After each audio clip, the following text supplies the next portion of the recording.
Hi, and thank you for tuning into the October 20th edition of C-Scope. I'm Jenny Creamer. And I'm Sandro Moreno. And I'm Danielle Konitsky. Today we have an informative show for you again, and we also have a proposal for the students of Cypress College. We cover all the news in Cypress College and some of the news in the city and Orange County, but only if it pertains to Cypress College students. So what do you want in your news? We want to give you what you want, whether it's school politics or fashion news. A big step forward for cannabis patients in California, President Obama lifted the grip of the federal officers from California. He passed a bill that allows cannabis clubs to operate under California law as long as they have gone through all the proper procedures and paperwork. This is an historic event, but still is not the whole spectrum. There is still a lot of work to be done to give patients their full rights, but this is a good start. There are many cannabis patients on campus, but due to closed-minded scrutiny, they did not want to be on camera. However, if you are a registered patient and you would like to give your 2 cents, drop us a line at cypresschronicle@gmail.com. So when Christmas comes around, don't forget to light those trees up. I really liked the Cat in the Hat character. She was hilarious. As for the choreography and acting, it was well done, such as the scene with Horton and JoJo when they sing Alone in the Universe. I myself enjoyed the show from beginning to end. I really appreciate the effort that our theater department is putting into its productions because it's really paying off. Back to our anchors. I don't know about you, but ever since I was a little girl, I've been wondering about something. Every night before I went to bed, my Nana would read me Where the Wild Things Are. But I always went to bed wondering, where are those wild things? I went through middle school looking for an answer with no luck. And then I met Thomas Willett, who decided to take on the challenge of finding an answer. Here's what he's found out so far.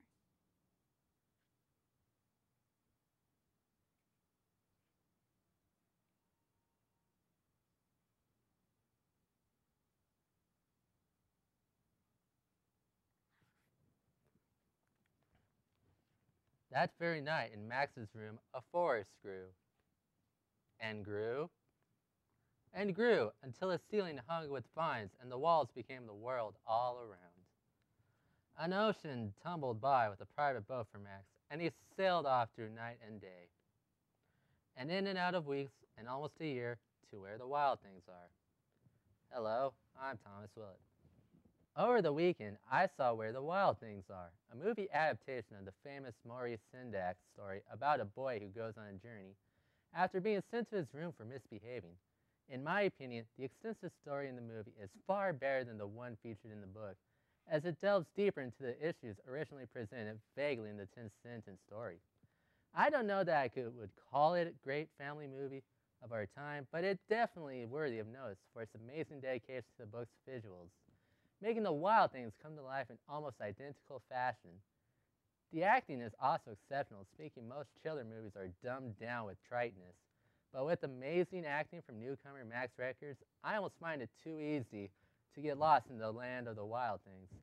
So while the movie does drag in some places, overall it manages to become an amazing spectacle that at times defies the children's stories cliches or makes it its own beast. So I say go see it and let the wild rumpus start. Andrew Linde gave us such a good review on the newest Batman game that we're letting him do another game review.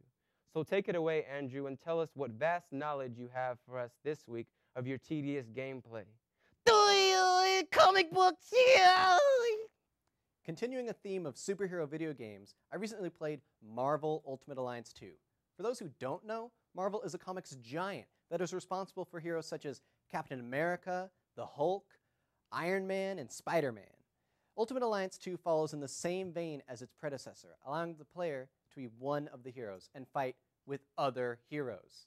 This game follows the recent comic storylines where the heroes must come to terms with new legislation that forces them to sign up to work for the government. Here the game splits, depending on the player's decision, either pro-registration, led by Iron Man, or anti-registration, led by Captain America. The two paths are distinct and limit what heroes are playable, depending on the side that is chosen. While the heroes squabble over politics, a larger enemy arises, which brings the two sides together. One of the best parts of the game was choosing the heroes you want to be on your own team. 4 heroes can be played at once, and during battles, 2 heroes can combine their powers for a terrifying power-up known as a fusion. This new edition challenges the player to choose the team wisely, playing on the strengths and weaknesses of certain heroes. My team consisted of Deadpool, Iceman, Luke Cage, and Gambit, a new addition for this game. In the future, new downloadable characters will be available for the game on PlayStation 3 and Xbox 360. A simple way to decide whether you will enjoy this game or not is to ask yourself, do I read comic books? If the answer is yes, you probably will. I know I did. Our very own Sandro and Danielle went out today to ask the students some questions about what their plans are for Halloween, or even if they're celebrating this pagan holiday. Let's see what they've got. Hi, I'm Sandro Moreno with the Halloween edition of C-Scope, and we have Marisol, Tonez, Nick, and Derek. And basically, do you guys actually celebrate Halloween? Yeah, I celebrate it. I guess. Pretty much, man. The holiday, or like, you know, or like Well, you know, due to religious reasons, sometimes people don't celebrate Halloween. Basically, what were you guys for Halloween last year? Starting with you. Last year I was a nurse. I don't want to say. say it. What were you? I was a banana. I was actually the sheriff from Blazing Saddles. That's pretty creative. What are you guys thinking of being this year? I'm actually going to be a sexy grape.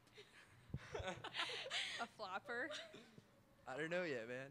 Yeah, and I haven't picked any either. Flapper, like fashion flapper? Like.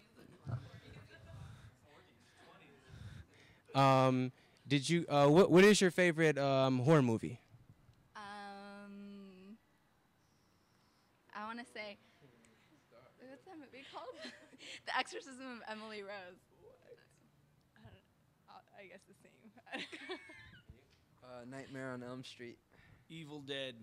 That's a good one. Army of Darkness was my favorite. And are you guys as sick of all the Saw movies as I am? Oh my gosh, yes.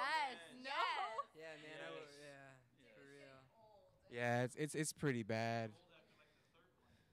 Yeah, every time the commercial's like, do you want to play a game? Basically, did you guys go to Not Scary Farm this year? Yes. Was it as crowded as it was last year? Well, we went in the beginning. Yeah, we went like the first 2 days, so it wasn't really crowded. So you hear it. This is the Halloween edition of C-Scope, and very enthusiastic bunch that are very enthusiastic about Halloween. And I'm out. Hello, this is Paul. Follow us here at C-Scope. Thanks for watching. And please subscribe at cycron.com. Thanks for stopping by.